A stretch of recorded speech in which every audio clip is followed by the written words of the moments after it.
Good evening. In this session, we are going to discuss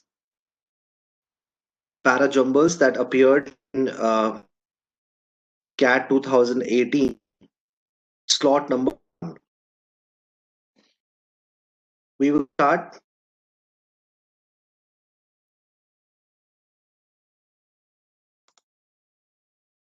the instructions for question number 1 to question number 4.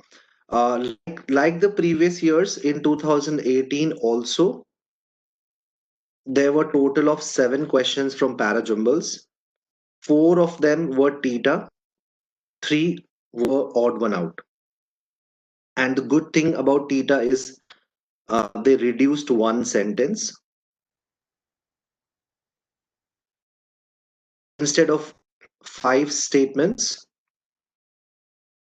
you had 4 sentences which you had to arrange. So 4 sentences labeled 1, 2, 3, and 4 given in this question, when properly sequenced, form a coherent paragraph. Decide on the proper order for the sentence and key in this sequence of 5 numbers as your answer. Okay, as 4 numbers as your answer.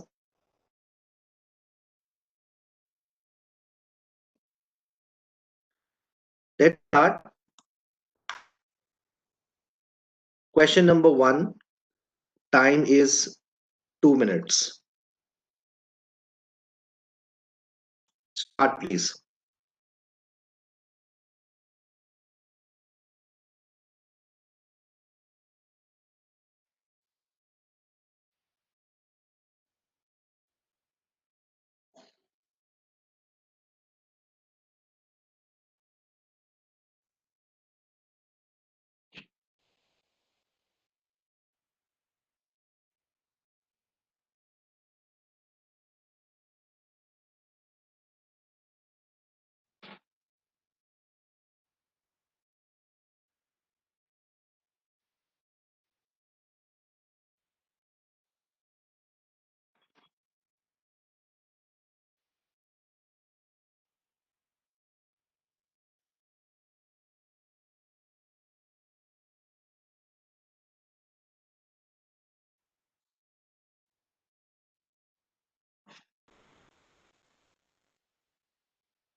Okay, even before time is over, we have some responses. All of you are saying that the order is 4, 2, 1, 3.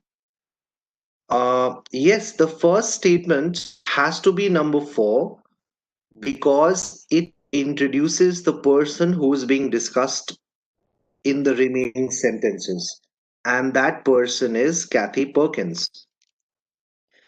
In the other statements, they describe about her and her conditions.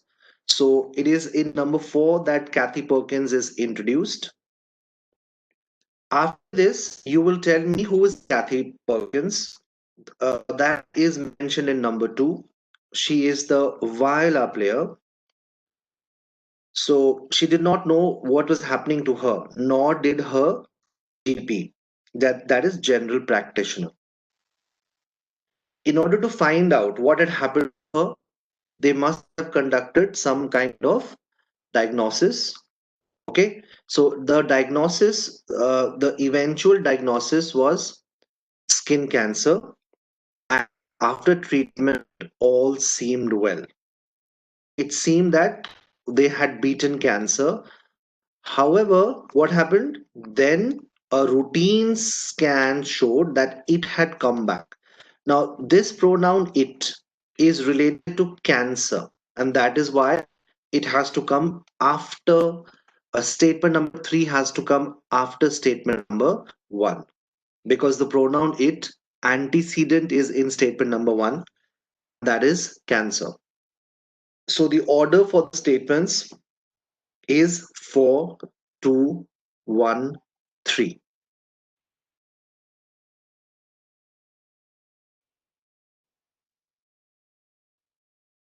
Question number 2.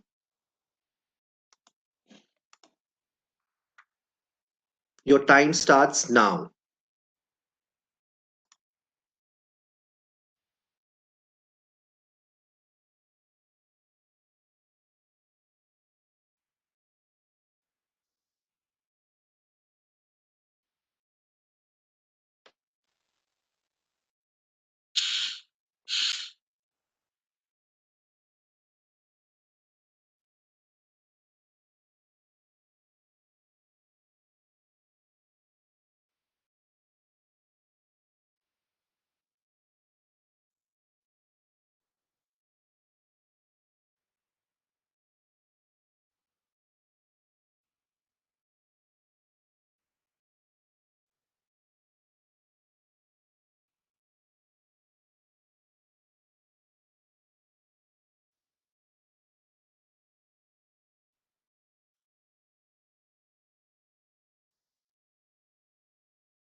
Okay,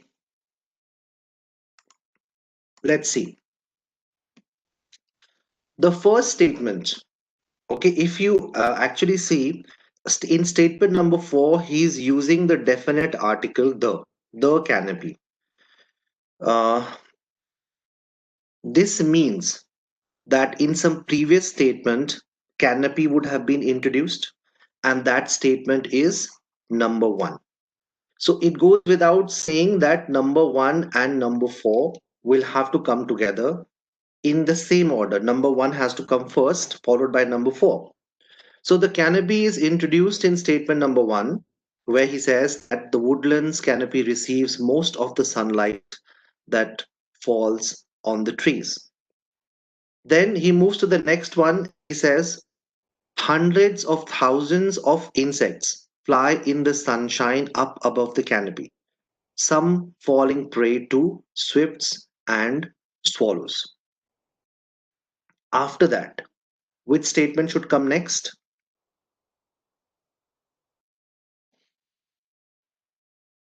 Okay, most of you have marked that the next statement should be 3. Okay, most of you have marked that next statement is, sorry, 2.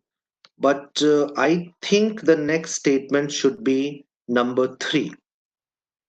I think the next statement after 4 should be number 3, because it tells you that swifts over here, he has talked about swifts and swallows, and then he tells you that swifts do not confine themselves to woodlands, but they hunt wherever there are insects in the air.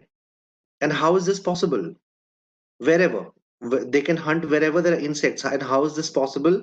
It's possible because they have streamlined bodies, they're agile flyers, they are ideally adapted to twisting and turning through the air Um, as they chase flying insects. Okay, wait. The creatures that form their staple diet.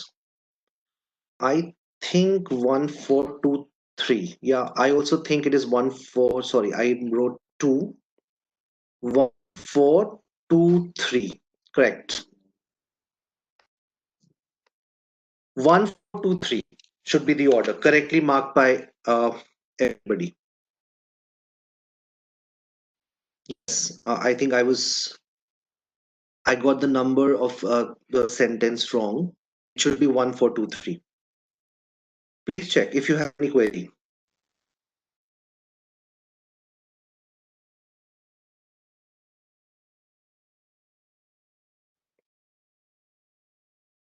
Let's come to next one. Question number 3. Time starts now.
Okay.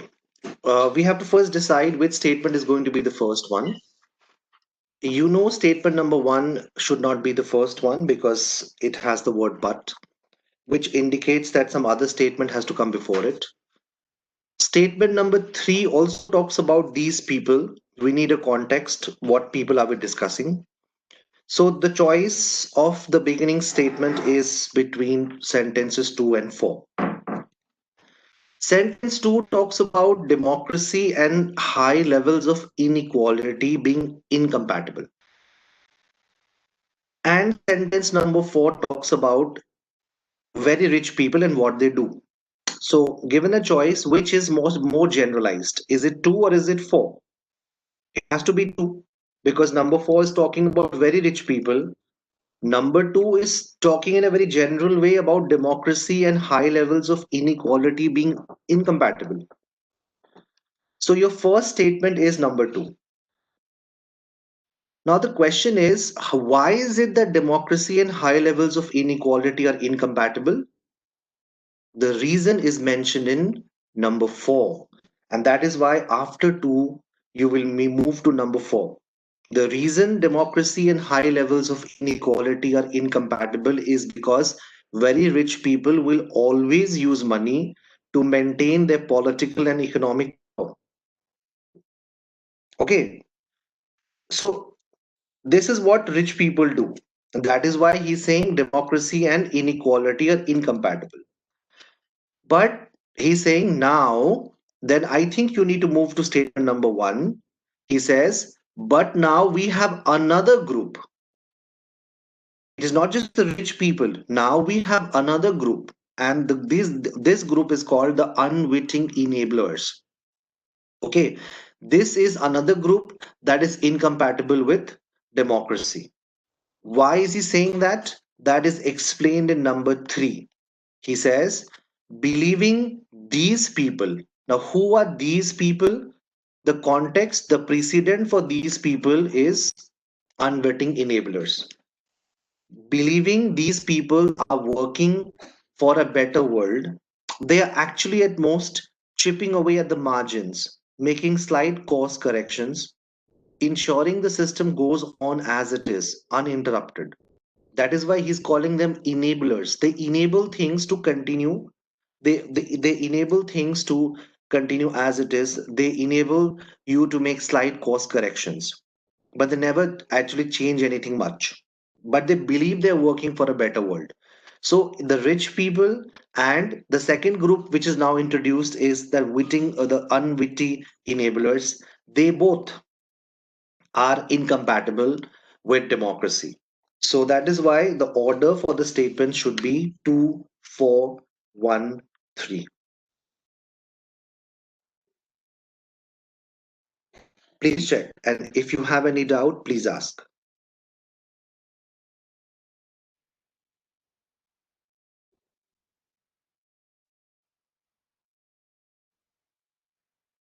The next question, your time starts now.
Okay, not a very difficult question, because of the pronoun it and because of the pronoun we in sentences 2 and 4. You know that we need we need some antecedent which must have come in some previous statement. So we know that 2 and 4 cannot be our starting points. Our starting point is either 1 or 3. Number 3 talks about Twitter's website and what it does. Whereas number 1 is more generalized by saying that, you know, you want to be impartial and you also want to be objective. So impartiality and objectivity, these are very difficult concepts that can cause all sorts of injustices, even if they are transparently implemented. So if I have to make a choice between 1 and 3, I will say that one is more generalized because it is talking about impartiality and objectivity being very difficult concepts to be implemented simultaneously. Now, I think he will move to number three because through Twitter, he wants to give you an example of what he just introduced in number one. How is it difficult to be both impartial and objective? Okay, so he says if you look at Twitter's website, what does it say?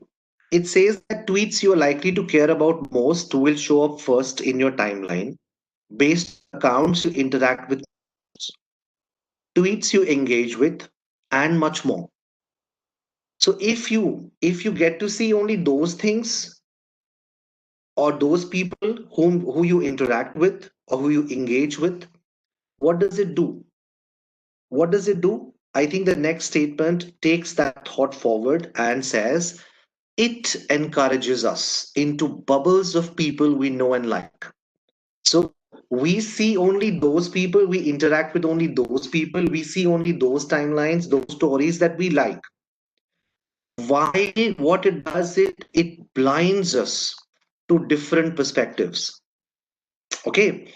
But the deeper problem of transparency lies in the words and much more, and much more. That is problematic. Okay. So, yes, Twitter encourages you into bubbles because it shows you those tweets that you care about or those people you interact with, those tweets you engage with. So you are actually shown only that kind of content with which you are comfortable or you're already interacting. It blinds you to different perspectives. But the bigger problem is that they also say that we provide you much more. Okay, now question is, how do they provide us what much more? We don't know anything. The only thing that we know, we are only told some of the basic principles, and we can't see the algorithm itself. And that is why he's saying it is problematic when they say that we provide you an insight which is into something which is much more. It is problematic because you're not told about the algorithm itself. It becomes very hard for citizens to analyze the system sensibly or fairly or be convinced of its impartiality and objectivity. So he started by discussing about impartiality and objectivity. Then he came to a specific example of Twitter, what Twitter does.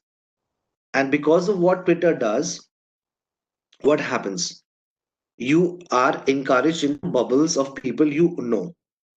Okay, you are blinded to different perspectives. And the biggest problem is that Twitter claims that it provides you with something much more, but you don't know what is this much more. So how can you make a judgment whether it is impartial and objective or not? That is why the order of the statements is going to be 1, 3, 2, 4. Anybody has any issue, will please ask.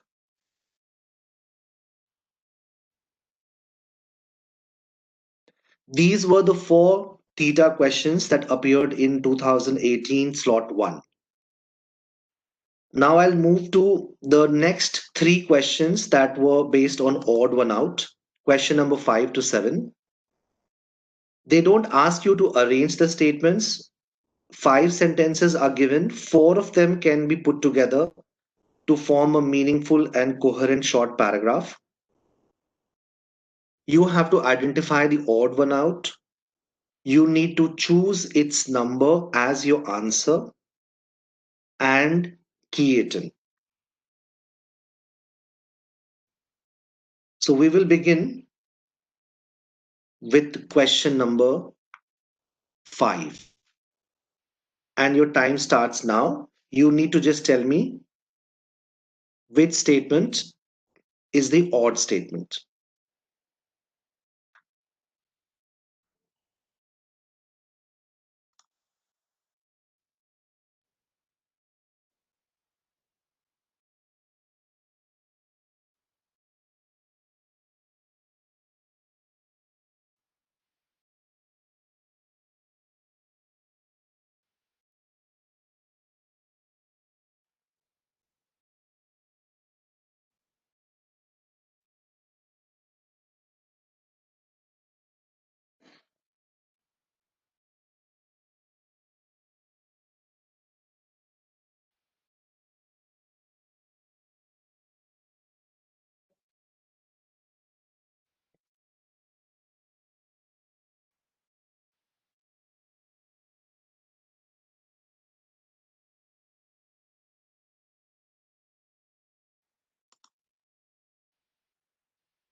Can anyone tell me which statement is the odd statement? Okay, Nikita, you say that the odd statement is number five. Number five, I think you are right because number five, the discussion is not just about displacement, but rapid displacement. And had there been rapid displacement, it would have helped sensitize the public to its human costs. Yes, number five is the odd statement because it is not discussing the displacement in Bengal. I think if I have to arrange the statements, three will come first. The nature of displacement in Bengal makes it an interesting case study. Okay, why is he saying this? He says that a factor of displacement in Bengal is the shifting course of the Ganges, leading to erosion of riverbanks. Then you move to number four and say, since displacement due to erosion is well spread over a long period of time, it remains invisible. So everything is happening as it should be, right? And that is why he forms the conclusion that displacement in Bengal is thus not very significant in view of its magnitude. It is natural. It is natural. Nothing so different. Even though he starts by saying that the nature of displacement in Bengal makes it an interesting case, when he looks at the factors, he finds out that it is just ordinary, nothing so significant or out of the ordinary. So 3, 2, 4, 1, I think should be the order, and the odd statement is statement number five because it talks about rapid displacement, whereas other statements talk about uh, displacement or erosion that is well spread over a longer period of time.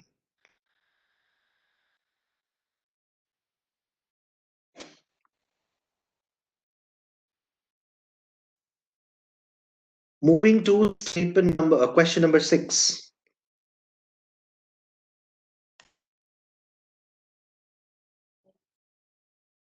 Try to find out which statement is the odd statement.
Okay, let's see. If I have to arrange the statements, then the first statement without fail is going to be number one because It says, in many cases, in a very generalized way, it says, in many cases, time inconsistency is what prevents our going from intention to action. Then he brings you to a specific case. In the specific case of immunization, however, so whatever he said in number one, he's contradicting it in number three by talking about the specific case of immunization and by saying that it is hard to believe that time inconsistency by itself would be sufficient to make people permanently postpone the decision if they are fully cognizant of its benefits. And why is he saying this? Why is he saying that? Why does he find it hard to believe time inconsistency by itself is sufficient? Because if that had been the case, then for people to continuously postpone getting their children immunized, they would need to be constantly fooled by themselves.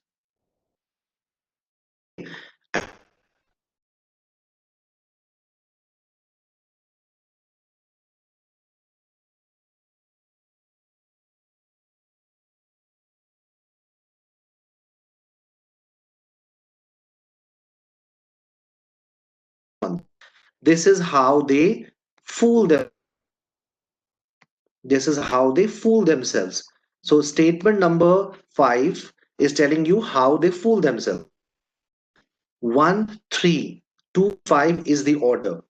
Number 4 talks about cost of immunization. This is not about cost of immunization. Okay, it is about the reason why people postpone their decisions. Why from intention they delay going to action.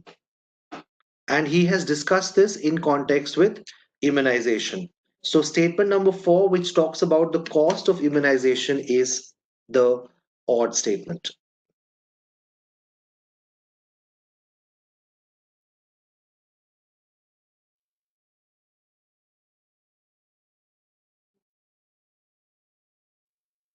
The last question for today, question number 7.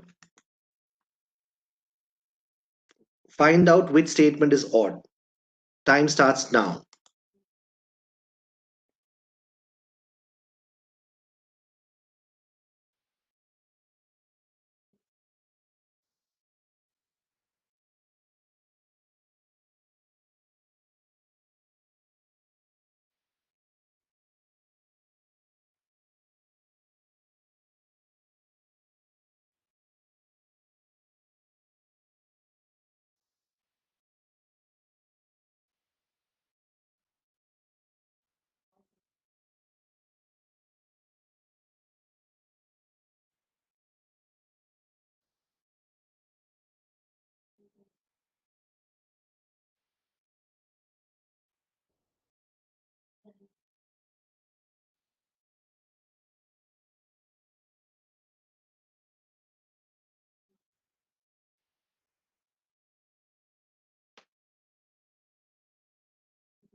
Okay, if I have to arrange the statements, I think the most generalized statement is number 1.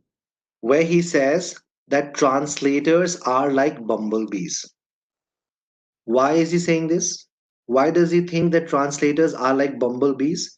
He gives you an introduction and he says in 1934, the entomologist August Magnan, what did he pronounce? He pronounced the flight of the bumblebee to be aerodynamically impossible. Okay, he did not think that bumblebees could fly. The same kind of pronouncements were also made about translation. Okay, so after five, you need to go to three. In that sense, translators and bumblebees, they are similar. Similar pronouncement about the impossibility of translation was made. Okay, now people think that bumblebees cannot fly. People similarly people think that translation is not possible. But you look at bees, people are debating whether it's possible or not possible. And here you have bees, they are unaware of these deliberations. They have continued to flit from flower to flower, and translators have continued to translate. So you are debating whether it's possible or not possible, and people are going about the business.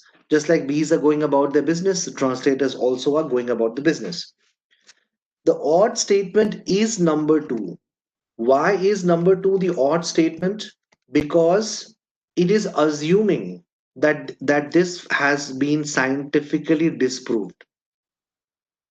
Okay, there is people have pronounced means this is what people say. Whether it is true or not true, that we don't know. We will have to we will need some context to say that okay, this thing has, whether it has been proved or not proved. If I mark number two, then it would seem that it is scientifically disproved. Okay, but that is not true. It may be scientifically proved. It's possible that whatever these people were saying, it was scientifically correct. So how can you say it is scientifically disproved? That is why odd statement is number two. Okay, if you have any issues, please, because this question brings us to the end of this session for today.